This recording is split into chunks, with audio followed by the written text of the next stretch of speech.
Baik, hari ini kita akan laksanakan pelajaran mengajar terkait tentang mata kuliah pengantar akuntansi. Materinya terkait dengan siklus akuntansi. Tapi sebelum itu, mari kita sama-sama berdoa dulu. Mudah-mudahan apa yang kita pelajari pada hari ini mendapatkan ilmu yang bermanfaat di kemudian hari. Amin. Untuk itu saya persilakan untuk ketua kelas untuk memimpin doa pada pagi hari ini. Disilakan.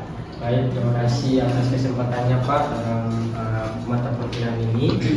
Untuk teman-teman sekalian, mari kita berdoa menurut agama dan kepercayaan kita masing-masing. Berdoa. Berdoa selesai. Saya kembalikan. Terima kasih untuk ketua kelas atas kesempatannya. Selanjutnya tadi kami sampaikan bahwa ini kan kita belajar pertemuan yang ketiga. Materinya adalah siklus akuntansi. Tapi sebelum itu, karena kita absen dulu, karena absen kita di IAIN Ternate ini berbasis online atau di dalam sistem siakat, silakan masing-masing absen di siakat dulu. Ya.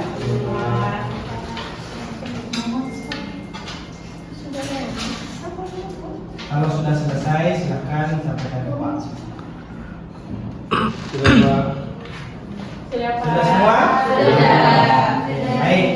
Jadi tadi sudah kita doa, sudah kita absen. Sekarang kita lanjut. Kita sudah atau di pertemuan sebelumnya kita sudah belajar terkait dengan ruang lingkup akuntansi. Kita sudah belajar juga dengan namanya siklus akuntansi. Jadi kita balik ke belakang dulu. Kita resume ke belakang dulu. Siapa yang masih ingat definisi siklus akuntansi? Coba katakan. Saya Pak. Oke, silakan dari Putriani Sarapudin. Silakan berdiri baru suaranya kencang. Baik, terima kasih kepada Pak atas kesempatan yang diberikan kepada saya. Baik, siklus akuntansi adalah tahapan-tahapan dalam transaksi untuk membuat laporan keuangan. Baik, terima kasih. Tepuk tangan untuk. Jadi tadi saya ulangi, siklus akuntansi adalah tahapan-tahapan atau proses-proses dari mulai transaksi sampai kita membuat laporan Keuangan. Nah, itu yang akan kita bahas selanjutnya. Apa sih sebenarnya tahapan-tahapan dalam siklus akuntansi? Kalian sudah siap? Siap. Tapi sebelum itu, nah ini terkait mata kuliah pengantar akuntansi, tapi materinya tentang siklus akuntansi. Tapi sebelum itu, kita harus dulu memahami apa capaian pembelajaran kita ketika kita sudah belajar terkait dengan materi siklus akuntansi. Jangan sampai kalian cuma memahami teori tapi tidak memahami secara mendalam apa yang dimaksud dengan siklus akuntansi. Nah, tujuan pembelajaran kita adalah yang pertama, kalian dapat memahami apa sih yang dimaksud siklus akuntansi dan tahapan dalam siklus akuntansi. Kemudian memahami apa sih pengertian transaksi dan jenis-jenis transaksi. Kemudian yang ketiga adalah apa nama rekening atau apa nama akun dan apa nama penggolongan dalam akun siklus akuntansi. Baik, selanjutnya. Nah, yang pertama, kalian harus tahu yang dimaksud dengan siklus akuntansi. Tadi sudah dijelaskan oleh teman kita Putri. Apa sih yang dimaksud dengan siklus akuntansi?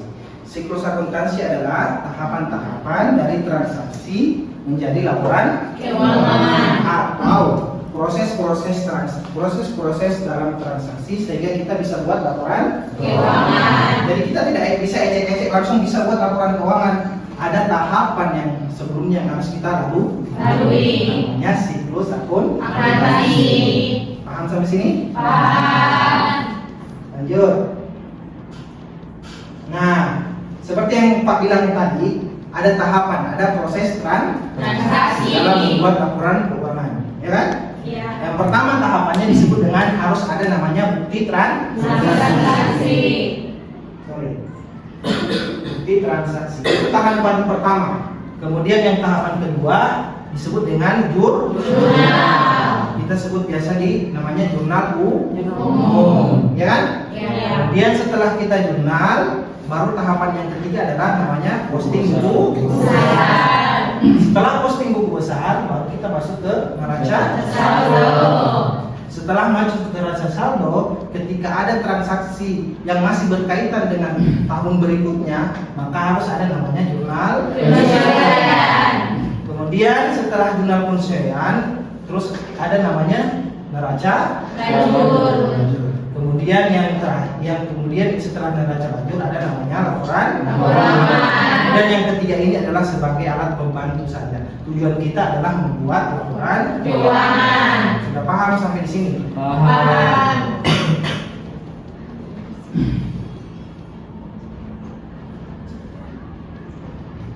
Nah, tadi sesuai dengan tujuan pembelajaran. Ada pengertian dan tujuan rekening. Tadi kan pengertiannya siklus akuntansi. Sekarang apa sih yang dimaksud dengan rekening atau akun? Di sini pengertian dan tujuan rekening itu atau pengertian rekening itu adalah alat yang mempunyai dua sisi, yaitu debit dan kredit. Pernah dengar debit dan kredit? Pernah. Kemudian apa sih tujuan rekening? Apa sih tujuan akun?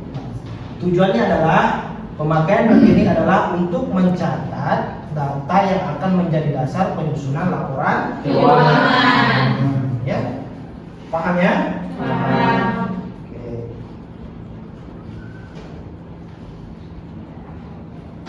Nah, selanjutnya kita bahas tentang rekening atau pembagian akun-akun.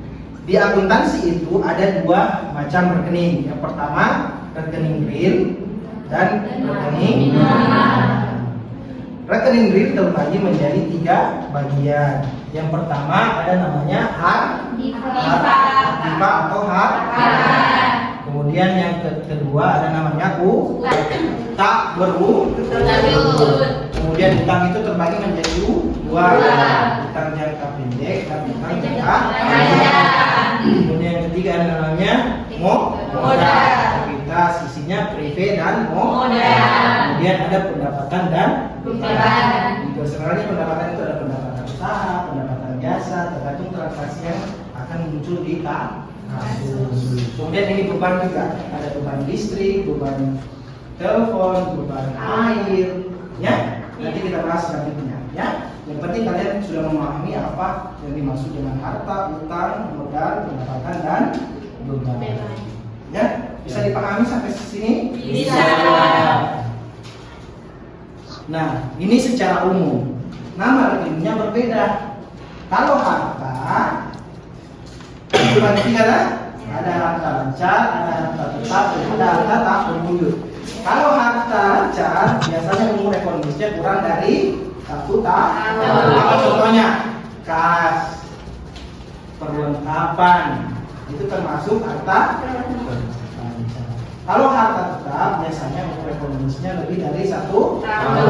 Apa yang dimaksud itu? Tanah, bangunan, mesin, ya kan? Iya. Kemudian ada yang dimaksud dengan harta tak berwujud. Apa maksudnya? Contoh surat berharga, obligasi seperti sertifikat, hak paten, itu juga termasuk harta. Begitu pula selanjutnya yaitu utang maupun modal. Saya kira teman-teman sudah memahami secara umum apa yang dimaksud dengan siklus akuntansi. Ya, untuk kelompok B, apakah kasusnya sudah siap? Silakan pecahkan kasus tersebut. Silakan kaji kasusnya, kemudian kasih solusi ya.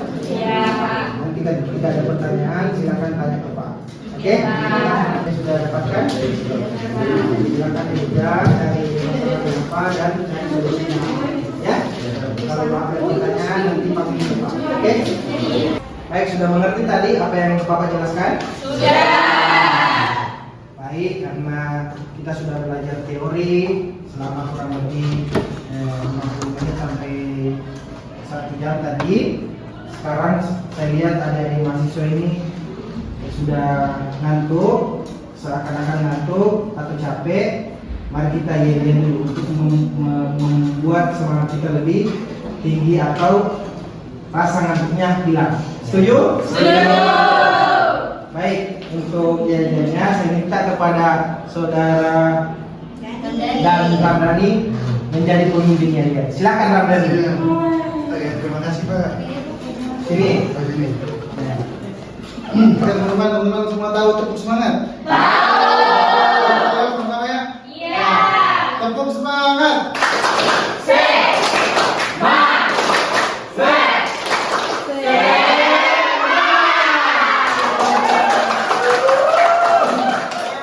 Ayo dimaksud banyak ya.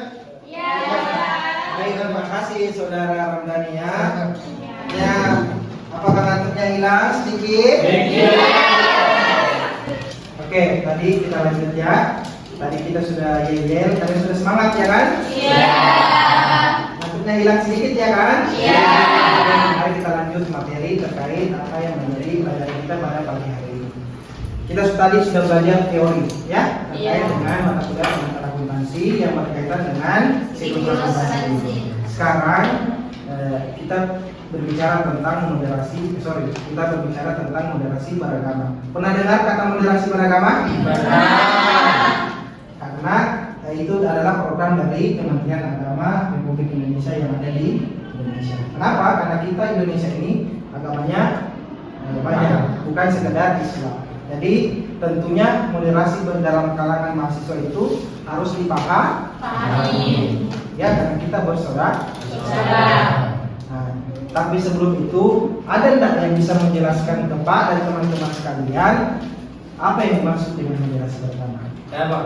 Baik, saudara Rahmat, silahkan saudara Rahmat berdiri, coba jelaskan apa yang dimaksud dengan moderasi beragama. Baik, terima kasih Pak atas kesempatannya. Saya akan menyampaikan terkait dengan moderasi beragama menurut pemahaman saya yang saya dapat itu dari tekanan langsung atau dari Kementerian Agama. Itu cara pemahaman kita dan keyakinan kita dalam menjaga pandangan kita dan menghargai moral dari berbeda agama. Nah, jadi ada 4 pilar juga mengenai tentang moderasi beragama. Yang pertama itu tentang komitmen kebangsaan sesuai dengan Pancasila kita yang sila pertama yaitu ketuhanan yang Maha Esa. Yang kedua itu tentang toleransi beragama antara agama, etnis dan lain sebagainya.